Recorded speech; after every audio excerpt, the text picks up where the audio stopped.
ভাই আমরা এবার সবাই মিলে ভাবছি যে ৩১ তারিখ বছরের শেষ দিন একটা ধুমিয়ে পিকনিক করব ভাই। এবারের পিকনিকের মতো কোনো পিকনিকই হবে না আমাদের। না ভাই তুই আমাকে একটা কথা বোঝা যে ৩১ তারিখ যে আমরা পালন করব, কি উদ্দেশ্যে পালন করব? কেন? কিসের জন্য পালন করব? নতুন বছর তাই? নতুন বছরে এমন কি হবে?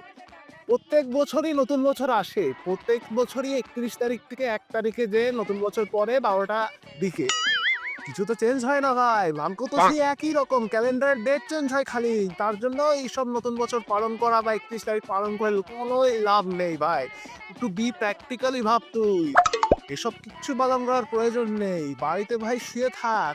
দিন বদলাবে না ভাই, ভাগ্য বদলাবে না। এমনই তোর থেকে টাকা যাবে আমি ভাই। দিয়ে দেব। ভাই আমি রাজি আছি। তুই কোনো টেনশনই নিস না।